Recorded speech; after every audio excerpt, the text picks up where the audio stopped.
you very much. What you say on reconciliation there, I completely agree with you on the role of education. And I think what's interesting this time is that we have in the new HEA bill that replaced the bill that was 50 years old, the HEA are tasked with increasing student mobility across the island. And then each of the HEAs in turn doing their own thing. And I'd ask you first, I mean, do you agree that that would be a positive step in terms of not only the educational opportunities that it creates, but in creating a better understanding at that level, at third level?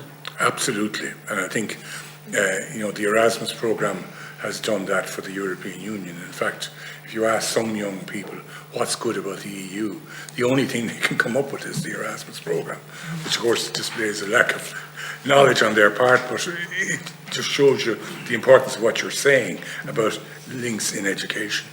I think one of the worrying things for me is the extent to which people from the unionist population are getting their third level education in Britain rather than in Ireland, in Northern Ireland, and that's sort of deracinating, and it's not in our interest that there shouldn't be well-educated, confident, intelligent leadership amongst unionists, because if we want to do business with them, we want them to be people that are confident in themselves. But if they go to London or go to University in York or Strathclyde or something like that, and then get a job in the Scottish Civil Service and are never seen again, they're not making the sort of contribution that they could make to this island. So I think that's an interest as well, and I think that I'm not as familiar as you are with the legislation you were quoting, but it sounds like a very good idea. Yeah, thanks for that. I think what you're saying as well bears out in terms of the brain drain from the north, with people studying in Britain rather than on the all-island basis.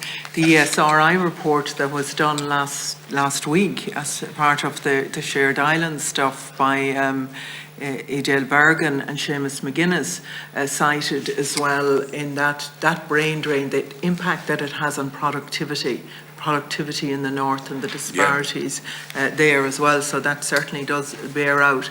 And just in terms of the subvention, 10 billion is the figure that's quoted. The actual headline figure is 9.4 billion. But then it's often used, and I think this does a disservice to the debate in a sense of when we look then at the taxation, like it's easy to quantify the income tax and the domestic rates and that by individuals in the north, but it's not so easy to measure the taxation in terms of businesses, like the corporation tax, the capital gains tax, the VAT, because many of those companies that are operating in the north have their headquarters in England and in London.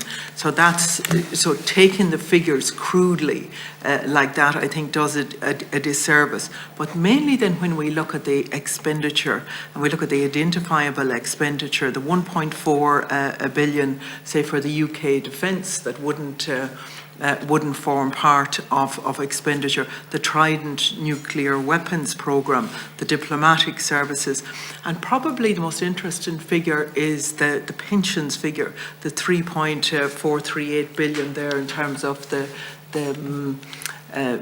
pensions. Because we must have over 100,000 English people living quite happily in the south, but many of them would have pensions from England, and that situation would remain the same in the north in the event of Irish unity. So I don't know if you had looked at all yourself in terms of the subvention or the economics around it, and just in terms of some of the academic reports we've done. And that report that I'm quoting, I suppose, in terms of those figures, I should acknowledge it is from John Doyle from DCU. That has done that report, but there's many academic reports, and I think that's why I think the people and academia are ahead of government, in a sense, in terms of preparation, examination. We talked about the 50% plus one earlier on in terms of referendum. There's a huge study done by the London School of Economics on that as well. So there's a lot of time and a lot of resources being put into it, not least by the Shared Island Unit in terms of the research that they're doing as well. So all of those things are helping. Even the other day there was that report that was launched over in Buswells from the Grassroots Women's Organisation, from a number of women there who had done with Ulster University, the Rowntree Foundation and many others as well. They produced another report in terms of the constitutional question and how it would impact on women and grassroots women at that level. So I just suppose maybe just to ask you to comment on some of those reports that have been done, and would it indicate to you that maybe it's not always recognised collectively the amount of preparation that is being done outside of the political system? I think that's right. I do think that the issue won't come down to an argument about tax levels at the end of the day. I think people will be prepared to take a chance if they think there will be peace.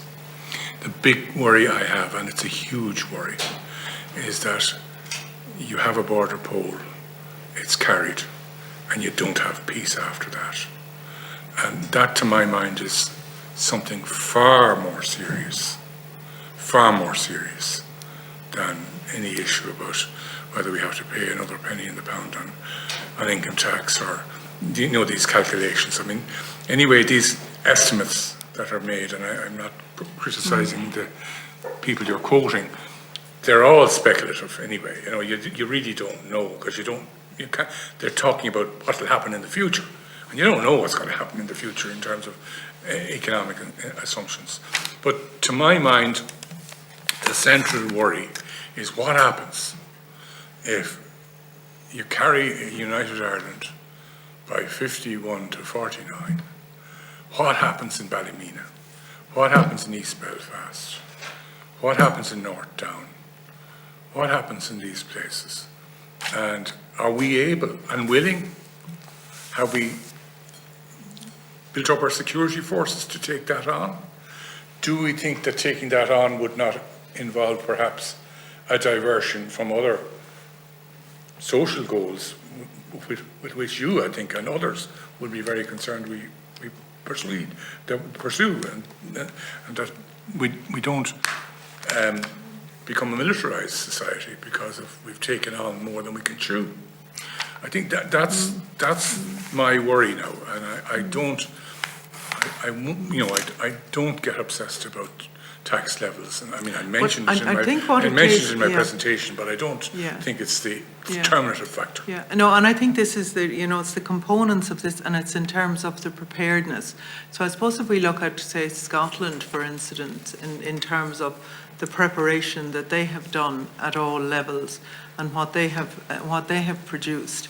I mean, even what Wales, and maybe I'll just ask you about Wales in terms of, like, I lived in England for a long time, and I never thought I would see the increase in Wales looking more towards independence as well. So I suppose we're not operating in a vacuum here, and we have responsibilities as Oireachtas members. We have responsibilities to prepare, regardless of what the outcome is in the future.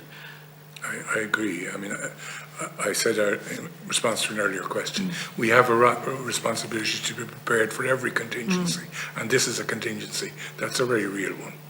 But it's not, we should prepare in a responsible, careful way, not in a trumpet-blowing way, saying we're coming to get you, sort of thing. I don't think there's, in fairness, I don't think there's anybody saying that, either inside or outside politics, are coming to get you.